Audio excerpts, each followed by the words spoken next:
எங்கள் மீட்பரும் இரட்சகருமாகிய ஆண்டவராகிய இயேசு கிறிஸ்து நாமத்தின் நன்மையும் கிருபையும் சமாதானம் உண்டவராக. கொஞ்சம் வெக்கியாத்தான் இருக்கின்றது. ஆண்டவராகிய இயேசு கிறிஸ்து எங்களுக்காக எவ்வளவு பாடுகள் துன்பங்கள் பற்றார். இஸ்ரேல் தேசத்திலே இத்தகைய மத்திய நேரத்திலே வெயில் சுட்டெரியும். அந்த சுட்டெறி வெயிலிலும் எனக்காக உங்களுக்காக ஊழியம் செய்த ஆண்டவர், அவருக்காக இதையெல்லாம் நாங்கள் சகித்துக் கொள்ள வேண்டியவர்களாக இருக்கிறோம். எவ்வளவு காரியங்கள் ஆண்டவர் எங்களுக்கு செய்திருக்கிறார்.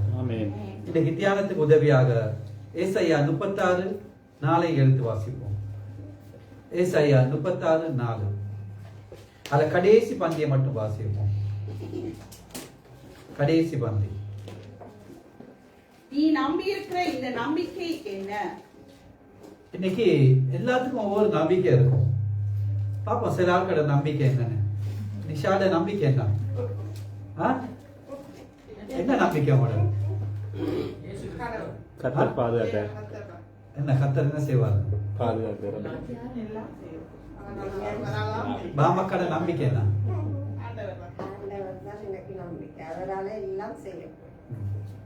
ஓகே, வெஜினாக்கட நம்பிக்கை என்ன? தம்பிட கர்த்தர் எனக்கு கேடவும் காரியமாயிற்று. தம்பி நம்பிக்கை என்ன? இப்படி வேதத்துல ஆயிரக்கணக்கான கேள்விகள் உண்டு. இந்த கேள்விகள் எல்லாம் நம்மை சிந்திக்க வைக்கின்றன, நம் வாழ்க்கையை சீர்படுத்துகின்றன. அது மட்டுமல்ல, தேவனுக்காக வாழ உதவி செய்கின்றது. உண்மையாய் மனம் திரும்பி தேவ பிள்ளையாய் நமக்கு மாற அது உதவி செய்கின்றது. ஆண்டவர் ஒவ்வொரு எங்களை பார்த்து கேட்கிற எங்களுடைய நம்பிக்கை என்ன என்று கேட்கிறோம்.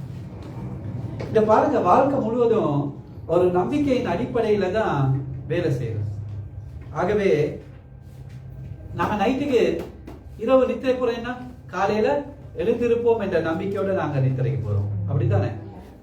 அப்ப அப்படி வாழ்க்கையில ஒவ்வொருக்கும் ஒவ்வொரு நம்பிக்கை இருக்கின்றன. நாங்க எங்க வீட்டுல இருந்து இப்ப சர்ச்சுக்கு வரோம், கார்ல வரோம், உடல்ல இருந்து இங்க வரோம். எது நம்பிக்கையில? ஒழுங்கா போய் சேருவோம் என்ற ஒரு நம்பிக்கையில. பிள்ளைகளை ஸ்கூலுக்கு அனுப்புறோம், பத்திரமா போய் சேருவார்கள் என்ற ஒரு நம்பிக்கையில. டாக்டர்கிட்ட போறோம், எதுக்கு? மருந்து கொடுத்தா சுகமாகும் என்ற நம்பிக்கையோட. அப்படி அநேக நம்பிக்கைகள் எங்களோட வாழ்க்கையில இருக்கின்றன. வேதத்தின் மேல் நம்பிக்கை வைக்கிறோம், ஆண்டவருடைய வசனங்கள் மேல நம்பிக்கை வைக்கிறோம், வாக்கு தத்தங்கள் மேல நம்பிக்கை வைக்கிறோம், எதிர்காலத்தை குறித்து நம்பிக்கை இருக்கு, நித்திய ராஜ்யத்தை குறித்து நம்பிக்கை இருக்கு. அதே நேரத்துல இன்னைக்கு சிலர் எது மேல் நம்பிக்கை வைத்து வாழ்கிறார்கள்? பணத்தின் மேல். பணம் என்றால் பணத்தால் எல்லாமே செஞ்சு கொள்ளலாம். பணம் என்றால் பிணமும் வாயை துறக்கும் சொல்வார்கள். பணம் பாதாளம் வரைக்கும் பாருங்க. பணத்தால் எதையும் வாங்கலாம், அதை வாங்கலாம், இதை வாங்கலாம் என்று பணத்தை அடிப்படையாக வைக்க வாழ்க்கையில் கிறிஸ்தவர்கள் கூட இன்னைக்கு பாருங்க, உலக நாடுகள் பெரிய பெரிய பணக்காரர் இருப்பாங்க, நிறைய காசு இருக்கும். ஆனா ஒரு உள்நாட்டு யுத்தம் ஏதோ போற வந்தா அந்த நாட்டுல சாப்பாடு கூட பஞ்சம். அந்த பணத்தை வச்சு என்ன செய்யலாம்? நம்பிக்கை பணத்தை வச்சு என்ன பிரயோஜனம்? ஒன்றுமே இல்லாம போகும். மத்தேயு 16:26 வாசிப்போம்.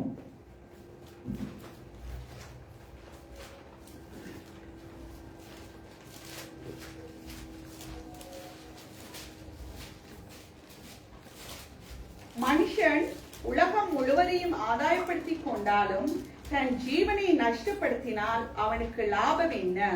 மனுஷன் தன் ஜீவனுக்கு ஈடாக என்னத்தை கொடுப்பான்? ஒருவனுக்கு திரளான ஆஸ்திகள், அதாவது சொத்து இருந்தால் அது அவனுக்கு ஜீவன் அல்ல. ஒரு மனிதனின் உன்னதமான நோக்கத்தை பணம் அதை மாற்றி அமைக்கின்றது. எவ்வளவுதான் பணம் சம்பாதிக்கிறோம், கோடிகளவு சம்பாதிக்கிறோம், பெட்டி பெட்டியா சம்பாதிக்கிறோம். ஆனா போகும்போது என்ன செய்யறோம்? எல்லாத்தையும் விட்டுட்டு போறோம். எங்களோட சாப்பெட்டியில வச்சு இல்லாட்டி எங்களை குழி வச்சு எல்லாம் பணத்தை போட்டு மூடிய போறாங்க. இல்ல, ஒண்ணுமே இல்லை. உடுத்துன உடுப்பு மட்டும், அந்த கடைசியா போடுவாங்க, அந்த உடுப்பை மட்டும் தான் கொண்டு போறோம். வேற என்ன கொண்டு போறோம்? ஒன்றுமே இல்லையே, எல்லாத்தையும் விட்டு போகிறோம். அது மாதிரிதான். ஆனா வெறும் கையமா பரலோக ராஜ்யத்துக்கு போயிட்டு என்ன பிரயோஜனம் சொல்லுங்க? நாங்க வெறும் கையும் பரலோக ராஜ்யத்துக்கு போறோம், ஆனால் என்ன பிரயோஜனம்? ஒன்றுமே இல்லை. ஆகவே பணத்தை சேகரிப்பதை காட்டிலும் எங்களுக்கு ஒரு பெரிய முக்கியமான ஒரு நோக்கத்துக்காக ஆண்டவர் உங்களை படைத்திருக்கிறார். தாயின் கருவில் உருவாக்க முன்னே தெரிந்தெடுத்திருக்கிறார், முன்குறித்திருக்கிறார், எங்களை அழைத்து இருக்கிறார். அந்த நோக்கத்தை, அந்த நம்பிக்கை இழந்து போக கூடாது பிள்ளைகளை. பாருங்க, நான் பாக்குறோம் லூக்கால ஒரு பெரிய ஒரு பணக்காரன் தன் இல்லெல்லாம் நல்லா விதைது, நல்லா விதைச்சு அந்த ஸ்டோர்ஸ் களஞ்சங்கள் இடம் இல்லை, அவன் தனக்குள்ளே சொல்லிக் கொள்றான். இவ்வளோ இந்த விளைச்சல் இருக்கு, பெரிய களஞ்சியங்களை கட்டுவேன், ஸ்டோர்களை கட்டி எல்லாமே நான் நல்லா சேமித்து வச்சுக்கொள்வேன், அதுக்கப்புறம் சந்தோஷமா இருக்கலாம். ஆண்டவர் பார்த்து சொல்கிறார், மதிகேடனே அப்படின்னா முட்டாளே, உன் ஆத்மா உன்னிடத்திலிருந்து இந்த ராத்திரில எடுத்துக்கொள்ளப்படுமானா நீ சேகரித்ததெல்லாம் யாருடையதே ஆகும். நீ ஸ்டோர் பண்ணி செய். இன்னைக்கு உன் ஆத்மா எடுத்துக்கொள்ளப்பட்டா அதெல்லாம் யாருக்கு சொந்தம்? யோபை பத்தி நாங்கள் கொஞ்சம் பார்ப்போம். யோபு 14:7-10 மட்டும் வாசிப்போம். யோபு பக்தன் என்ன சொல்கிறார் என்று பார்ப்போம். யோபு 14:7-10 மட்டும். ஒரு மரத்தை குறித்தாவது நம்பிக்கை உண்டு, அது வெட்டி போடப்பட்டாலும் திரும்ப தழைக்கும், அதன் இளங்கிளைகள் துளிர்க்கும், அதன் வேர் தரையிலே பழையதாகி அதன் அடிக்கட்டை மண்ணிலே சேர்த்தாலும் தண்ணீரின் வாசனையினால் அது துளிர்த்து இளம் மரம் போல கிளைவிடும்.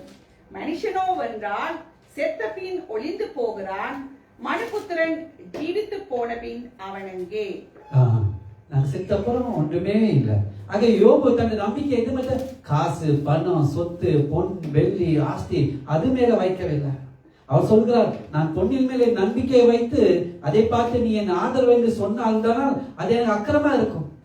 அவர் சொல்கிறார், நான் என்னை கொண்டு போட்டுவிட்டாலும் அவர் மேல் நம்பிக்கையா இருப்பேன். எத்தனை ஒரே நாள் எல்லாமே இழந்து போகிறாரு. 10 பிள்ளைகள் இல்லாம போது, சொத்துக்கள், ஆஸ்தி எல்லாமே இழந்து போயிருக்கு. மேலெல்லாம் கொப்பளங்கள், சொரிக்க கூட பலன் இல்லை. சிரட்டை எடுத்து சாம்பல் உட்கார்ந்து சொல்லி கொண்டிருக்கா. அந்த உத்தமி அவட பொண்டாடி என்ன சொல்கிறார், இன்னும் எத்தனை நாள் தான் நீ இப்படி உத்தமாய் உங்களை காத்துக் கொள்வீரோ? தேவனை ஜோசித்து ஜீவனை விடு. பைத்தியக்காரி போல பேசுகிறாய். கர்த்தர் கொடுத்தார், கர்த்தர் எடுத்து அவருக்கே ஸ்தோத்திரம் சொல்கிறார். இன்னைக்கு பாருங்க, அப்புறம் மேல அவ்வளவு நம்பிக்கை. இன்னைக்கு அநேக நாங்க ஆண்டவர்கள் நம்பிக்கையே இல்லையே. எது மேல நம்பிக்கை வைப்போம்? காசு மேல, பணத்தின் மேல, எங்களோட அழகின் மேல, இளமையின் மேல, அறிவின் மேல, ஞானத்தின் மேல, டாக்டர் மீது, வக்கீல் மீது, எல்லாம் மேல நம்பி வைப்போம். ஆனா ஆண்டவர் மேல நம்பிக்கை வைப்பதில்லை. பாருங்க, உலகத்தில் சிறந்த நடிகைகள் எல்லாம் அவர்கள் எதுல நம்பிக்கை? அவருடைய நடிப்பு திறமை, அழகு மேல, அவருடைய இளமையின் மேல நம்பிக்கை வைப்பாங்க. பட்டங்கள் எடுப்பார்கள், பரிசுகள் கிடைக்கும், காசு இருக்கும், பணம் இருக்கும், புகழ் இருக்கும். ஆனா சில நடிகைகள் தற்கொலை செய்து கொள்கிறார்கள். அதுக்கப்புறம் அவருடைய சரீரம் அப்படியே புதைக்கப்பட்டு புழு புழுத்து நாரி போகும். அந்த சரீர அழகு மீது நம்பிக்கை வைத்து என்ன பிரயோஜனம்? அந்த இளமையின் மீது நான் நம்பிக்கை வைத்து அது என்ன பிரயோஜனம்? அதான் நீதிமொழிகள் 31:30 சொல்லுகின்றது, சௌந்தரியம் வஞ்சனை உள்ளது, அழகும் வீண், கர்த்தருக்கு பயப்படுகிற ஸ்திரியே புகழப்படுவாங்க. ஆகவே அப்ப நீங்க சபைக்கு வரக்கூட மேக்கப் எல்லாம் போட்டு வந்து அழகா உடுத்திட்டு வந்து அது எல்லாமே வேஸ்ட். அதெல்லாம் ஆண்டவர் பார்க்க மாட்டாரு. சர்ச் வரும்போது ஒரு மணி நேரம் மேக்கப் எல்லாம் போட்டு அதெல்லாம் வேஸ்ட். ஆண்டவர் தெரியும் சார், கர்த்தருக்கு பயப்படுகிற ஸ்திரியே புகழப்படுவார். எவ்வளவுதான் டிசைனா வடிவா மேக்கப் போட்டு உடுத்திட்டு வந்தாலும் அவர் புகழப்பட மாட்டார். கர்த்தருக்கு பயப்படுகிற ஸ்திரியே புகழப்படுவார். அதுதான் அழகு தேவ பிள்ளைகளே. இது பாருங்க, வேறு சில எது மேல பலத்தின் மேல, தங்களை பலத்தின் மேல எத்தனை பேருக்கு அடிக்கலாம், அவ்வளவு நான் பலன் வச்சிருக்கேன். இன்னைக்கு உலகத்துல எல்லாத்தையும் தெரியும், புஸ்தி, கராத்தே, கும்பு அப்படின்னா புஸ்தி தான். ஒரு கையால் 500 கிலோவை தூக்குவார், அவ்வளவு புகழ் பெற்றவர். கும்பு எல்லாமே, கராத்தே எல்லாம் புஸ்தி ஃபேமஸே ஆச்சு. ஒரு சிறந்த நடிகர். ஆனா ஒரு சின்ன ஒரு குட்டி நடிகை அவருக்கு நஞ்சு கொடுத்து கொட்டார், அப்படியே மரம் போல விழுந்து சாய்த்தார். அவ்வளவு பேர் புகழ். எத்தனை வருடங்கள் அவட எக்ஸசைஸ் பண்ணி இருப்பார், எவ்வளவு அந்த கஷ்டப்பட்டு அந்த உடம்பை அப்படி செய்திருப்பார். அந்த நம்பிக்கை என்ன ஆச்சு? அவருடைய நம்பிக்கை பாருங்க, அவர் எது மேல அந்த நம்பிக்கை எல்லாமே வேஸ்டே. யோனாவின் நம்பிக்கை எது மேல இருந்தது சொல்லுங்க பாப்பா. யோனா எது மேல் நம்பிக்கை வைத்தார்? ஆமன செடியின் மேல் வைத்தார். அந்த சதி நிமிஷம் சந்தோஷப்பட்டார். ஒரு சின்ன பூச்சி தான் ஆண்டவர் அனுப்பினாரு, அது இரவுக்குள் அரைத்து போட்டு விட்டு. இன்னைக்கு அநேக பேர் என்ன மேல் நம்பிக்கை வைக்கிறோம்? காசு, பணம், பலம், ஞானம். கணவன் மேல் நம்பிக்கை வைக்கிறோம், மனைவி மேல் நம்பிக்கை வைக்கிறோம், உறவுகள் மீது, நண்பர்கள் மீது நம்பிக்கை வைக்கிறோம். அந்த நம்பிக்கை நான் காப்பாற்ற முடியுமா? முடியாது. தன் ஞானத்தின் மீது நம்பிக்கை வைத்த சலமன் ஞானி என்ன சொல்கிறார்? மாயை, மாயை, மாயை, எல்லாமே இந்த பூமிக்குள்ள மாயை. தேவ அன்பு, தேவ சித்தம், தேவ ஐக்கியம், அதுக்கு அப்பாற்பட்ட எல்லா காரியங்களும் மாயை, மாயை என ஞானி சொல்கிறார். நீங்க எவ்வளோ தேவனோட ஐக்கியப்பட்டு இருக்கீங்களோ, எவ்வளோ தேவ சித்தம் பண்ணி செய்கிறீர்களோ, எவ்வளோ தேவ அன்பு இருக்கிறதோ, அதுதான் தேவ பிள்ளைகளை நிலைத்து இருக்கும். மற்றது எல்லாம் காசு, பணம், சொத்து, புகழ், பதவி, உறவுகள் எல்லாமே எல்லாமே மாறி போகலாம். மாறாதே ஒருவர் நம் ஆண்டவராகிய இயேசு கிறிஸ்து மட்டும்தான். அவர் எப்பயும் மாற்ற மாட்டார். ஆகவே நாங்கள் காண்கின்ற இந்த உலகம் முழுவதும் சார்ந்திருக்கின்ற அந்த பொய்யான நம்பிக்கையை மக்களுக்கு அளிக்க வேண்டும் என்று தான் பிரசங்கி சொல்லுகிறார். பிரசங்கி 1:17 எடுத்து வாசிப்போம். பிரசங்கி 1:17. ஞானத்தை அறிகிறதற்கும் பைத்தியத்தையும் மதீனத்தையும் அறிகிறதற்கும் நான் என் மனதை பிரயோகம் பண்ணினேன், இதுவும் மனதுக்கு சஞ்சலமாய் இருக்கிறது என்று கண்டேன். எப்படி எங்க நம்பிக்கை எது மேல வைத்திருக்கோம்? எங்களோட வாழ்க்கையில குறிக்கோள் என்ன சொல்லுங்க? எதை வச்சு ஓடுகிறோம் எங்களோட வாழ்க்கையில? தாவீது ராஜா சொல்லுகிறார், இப்போதும் ஆண்டவரை நான் எதற்கு எதிர்பார்த்திருக்கேன், நீரே என் நம்பிக்கை. அப்படி சொல்லுனாங்க. ஆண்டவரே நீர் தான் என் நம்பிக்கை. கர்த்தராகி ஆண்டவரே நீரே என் நோக்கமும் என் சிலுவை தொடங்கி என் நம்பிக்கையா இருக்கிறது, வேற ஒன்றுமே வேணும் ஆண்டவரே. என் பிதாக்கள் உம்மிடத்தில் நம்பிக்கை வைத்தார்கள், நம்பினவர்கள் நீர் விடுவித்து, உம்மை நோக்கி கூப்பிடுவதாலே நீர் வெட்கப்பட்டு போகாதிருக்கு. நீங்கள் ஆண்டவரை நோக்கி கூப்பிடுங்க. ஒருபோதும் அவர் மேல் நம்பிக்கை வைத்து உங்களை ஒருபோதும் வெட்கமடை செய்ய மாட்டார். அவரே நம்புங்க. ஆண்டவரை 1000 முறை இல்ல 1000 கோடி முறை நம்புங்க.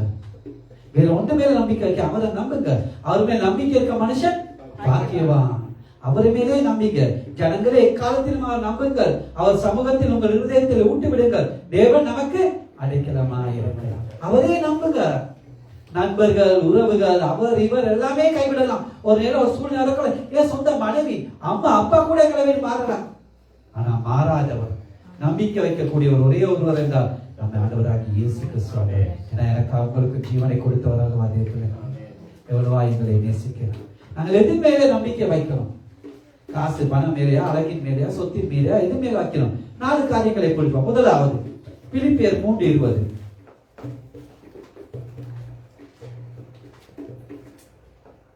பிலிப்பியர் 3:20. நம்முடைய குடியிருப்போ பரலோகத்தில் இருக்கிறது, அங்கிருந்து கர்த்தராய் இருக்கிற இயேசு கிறிஸ்து என்னும் ரட்சகர் வர எதிர்பார்த்து கொண்டிருக்கிறோம். யோபு 19:25-27.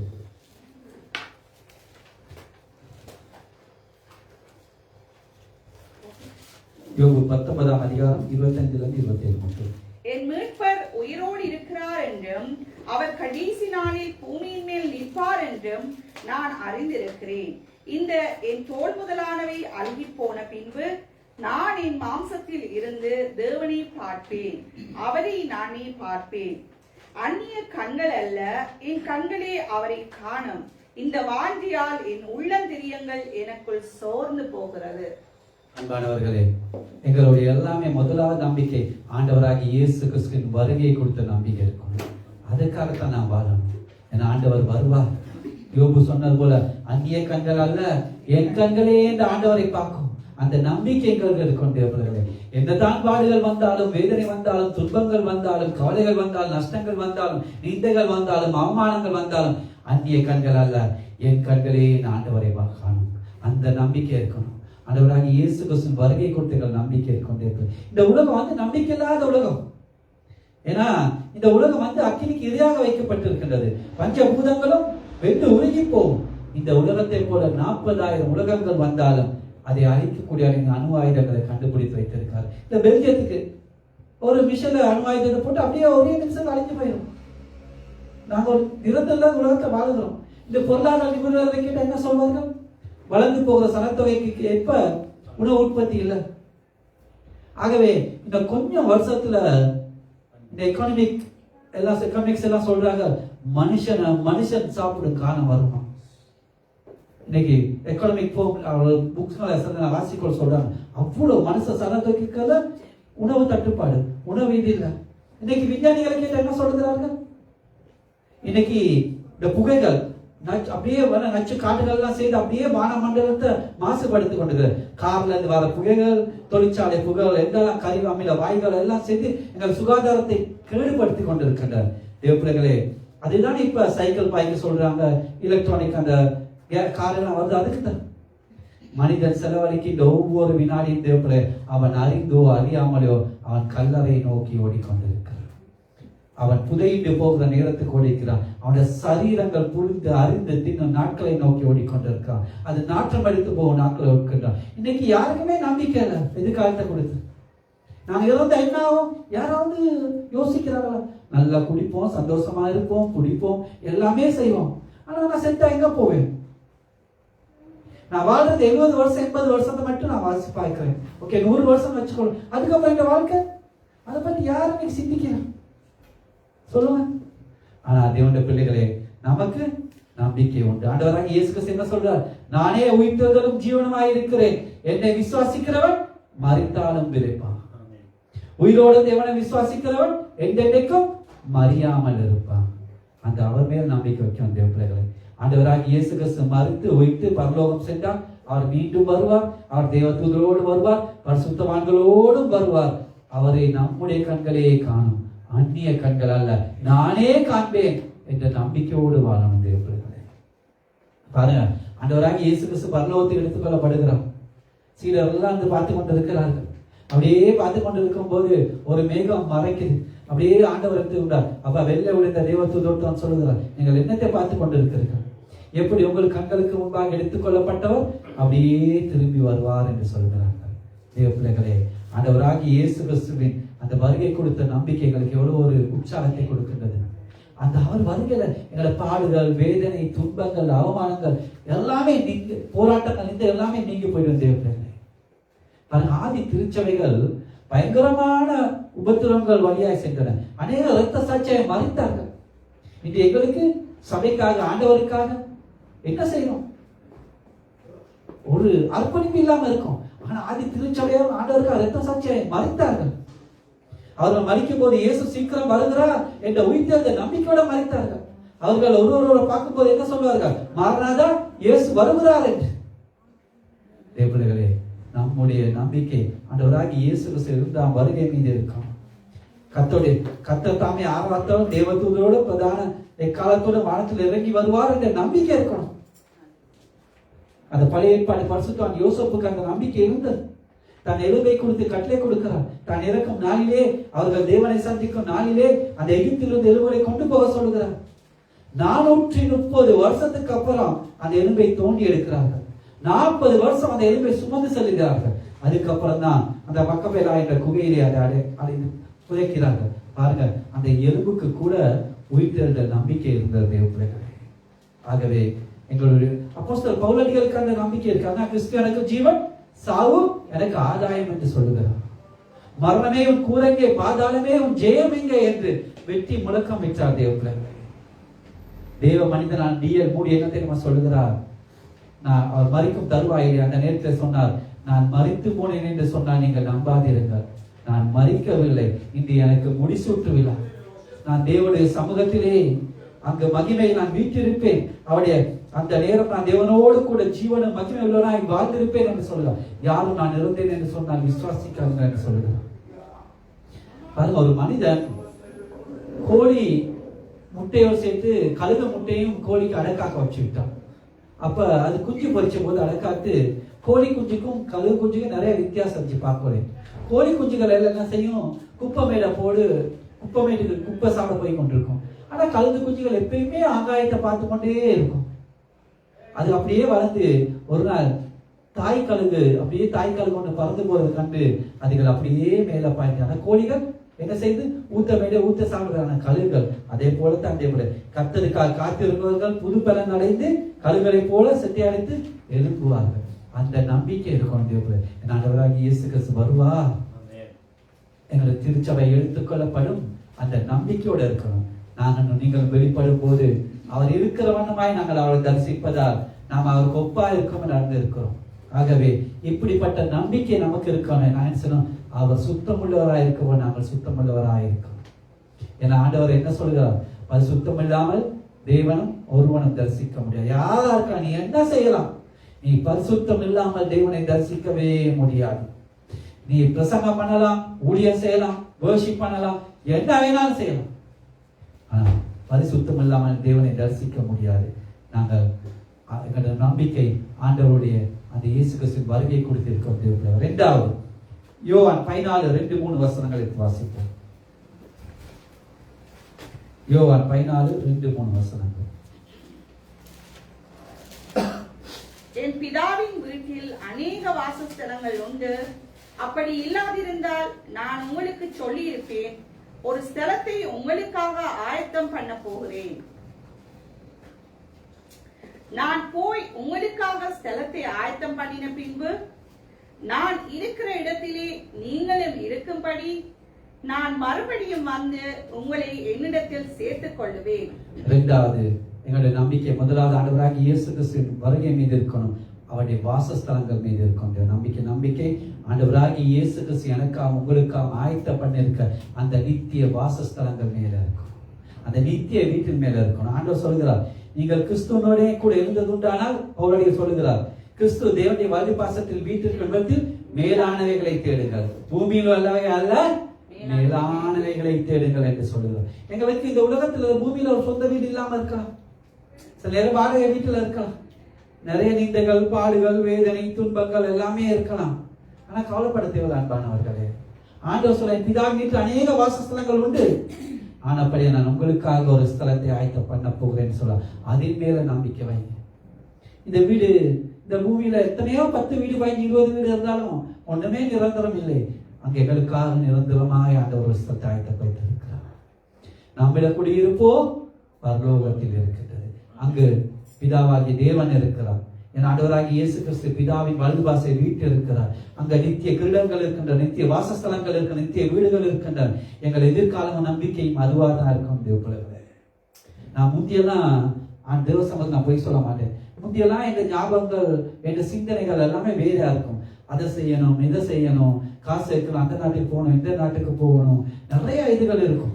ஆனா இப்ப எல்லாமே என் ஆண்டோடைய வருகைக்கு நான் ஆயத்தப்படணும்.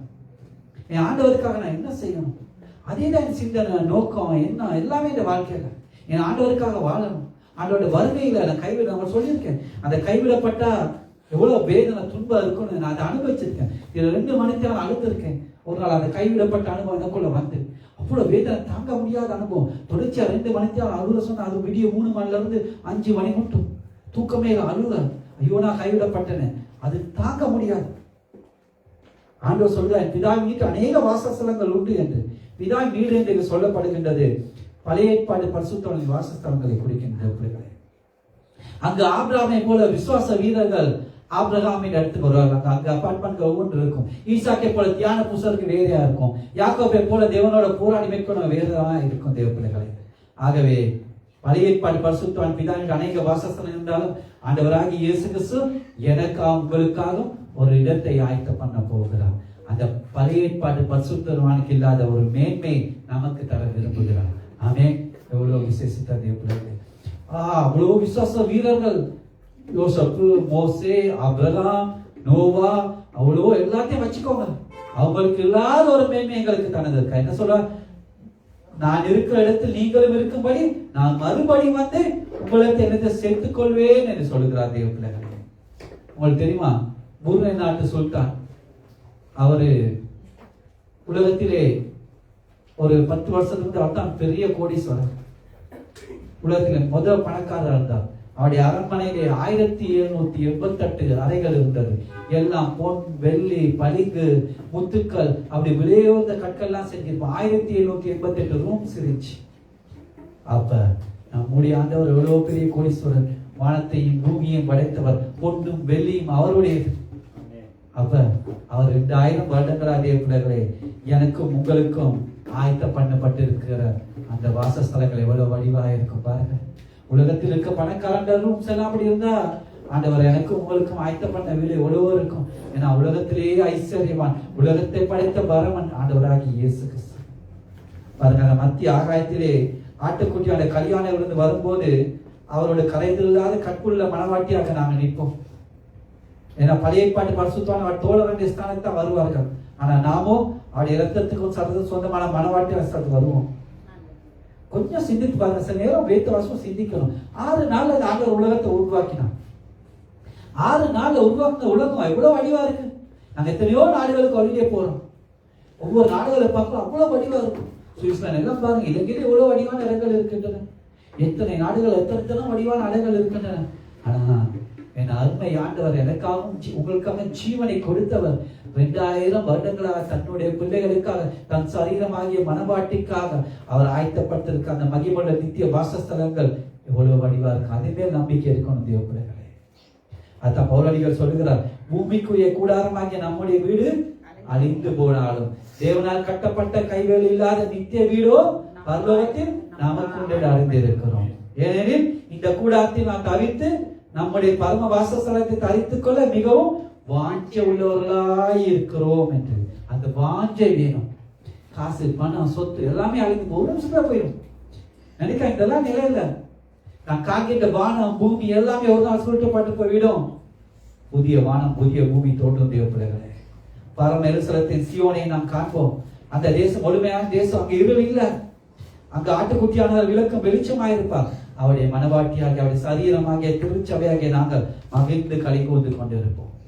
ஆகவே பழைய ஏற்பாடு பரிசுத்தவான்களை விட விசேஷமான நன்மையானது ஒன்றை நமக்கு நாடு வைத்திருக்கிறார். பழைய ஏற்பாடு பரிசுத்தவான் கர்த்தருடைய தோழருடைய ஸ்தானத்தில் வருவார்கள். அவருடைய ரத்தத்தை நிழலோட்டா பார்ப்பார்கள். பழைய ஏற்பாடுக்காரங்க பாருங்க, மறுபிறக்கும்படி அனுபவம் இல்லை, பரிசுத்தாவியின் அந்த ஊற்றப்படுதல் இல்லை. நாம புதிய ஏற்பாட்டில் கிறிஸ்துவின் மனவாட்டி ஆகிய அருகில் அமர்ந்திருக்க பாக்கத்தை பெற்றிருக்கோம். எவ்வளவு விசேஷத்தவர்கள் தேவதை. ஆனா இந்த விசேஷமான இதெல்லாம் அறியாம நாம் வாழ்ந்து கொண்டிருக்கிறோம். நான் ஜெயம் கொண்டு என் பிதாவுடைய சிங்காசனம் அவரோடு உட்கார்ந்த போல ஜெயம் கொடுக்கிறவன் எவனோ அவனும் என்னோட சிங்காசனத்தை என்னோட உட்கார்படி அருள் செய்வேன். யார் சொன்னார்? ஆண்டவராகிய இயேசு கிறிஸ்துவே சொல்லியிருக்கிறார். இந்த கிறிஸ்தவ வாழ்க்கை ஒரு விளையாட்டு வாழ்க்கை அல்ல. எப்படி ஒரு மகிமையான மேன்மையான விளையாட பெற்ற ஒரு நாங்கள் அந்த இதனுடைய வாழ்க்கை தேவைப்படுகிறேன். பூமியிலே நாங்கள் ஓட்டத்தை முடிக்கும் போது எங்களுடைய கண்களை நான் பரலோக வாசஸ்தலம் மேல இருக்கணும். ஐயோ, நான் என் வீட்டை விட்டு போறேன், என் பேங்க்ல இருந்து 1 லட்சம் யூரோ விட்டுட்டு போறேன், என் காரை விட்டுட்டு போனேன் இல்ல, நான் இருக்கும் போது அந்த பரலோக வாசலின் கண்கள் முன்பு இருக்கும் தேவப்பிள்ளைகள். அவளை அன்பாய் ஆண்டவர் எல்லாமே உருவாக்கினார். 3வது 1 பேதுரு 1 4-5 வசனங்கள்.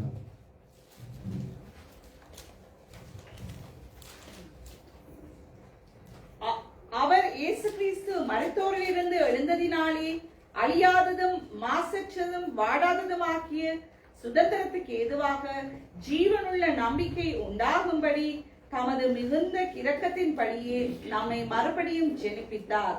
கடைசி காலத்திலே வெளிப்பட ஆயத்தமாய் இருக்கின்ற ரட்சிப்புக்கு ஏதுவாக விசுவாசத்தை கொண்டு தேவனுடைய பலத்தினாலே காக்கப்பட்டிருக்கிற உங்களுக்கு அந்த சுதந்திரம் பரலோகத்தில் வைக்கப்பட்டிருக்கிறது. முதலாவது நம்பிக்கை இதுமே இருக்கணும், ஆண்டவராகிய இயேசு கிறிஸ்துவின் வருகை. 2வது அவருடைய நித்திய வாசஸ்தலங்கள் மீது.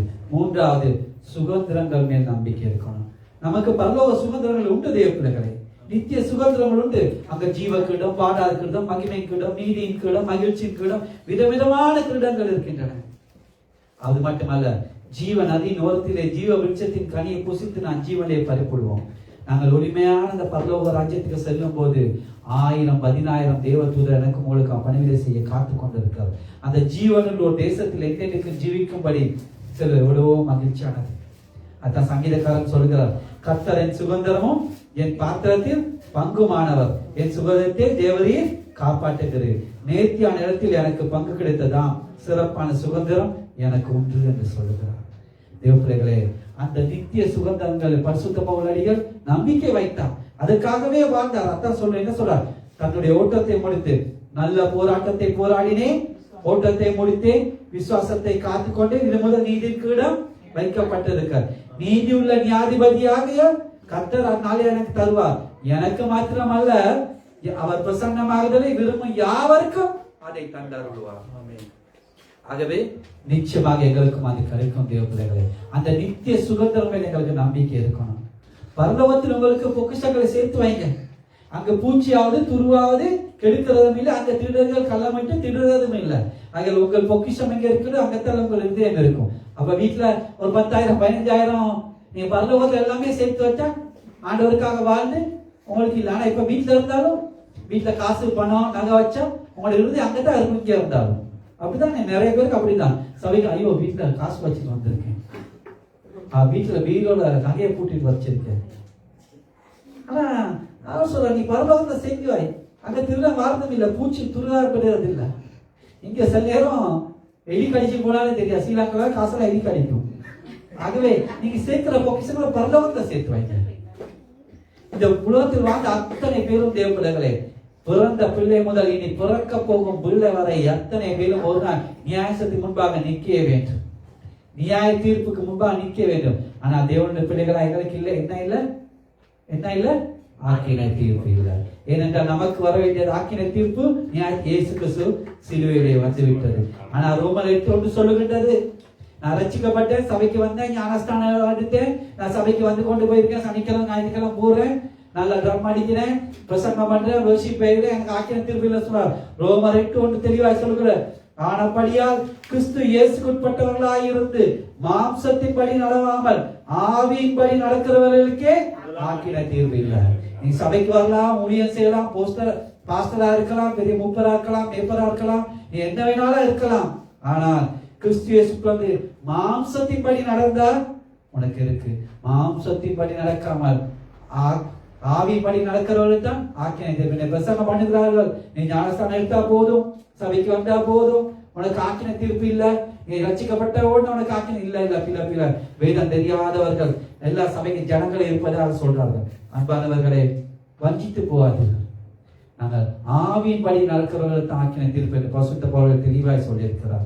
ஆகவே நானும் நீங்களும் அந்த நியாயத்துக்கு முன்பாக நிற்கிற எதுக்காக? நியாய தீர்ப்புக்கல்ல, ஆண்டவருடைய பரிசு பொருட்களை பெற்றுக் கொள்வதற்காக, வெகுமதிகளை மேன்மைகளை பெற்றுக் கொள்வதற்காக நிற்கும் தேவ பிள்ளைகளே. ஆகவே இப்படி நித்திய சுகத்தை பெற்றுக்கொள்ள என்ன செய்யணும்? நீங்கள் என்றால் பின்னானவைகளை மறந்து முன்னானவைகள் நாம் கிறிஸ்து இயேசுக்குள் தேவன் அளித்த பரம பந்தய பொருளுக்காக இலக்கை நோக்கி ஓடணும் தேவ பிள்ளைகளே.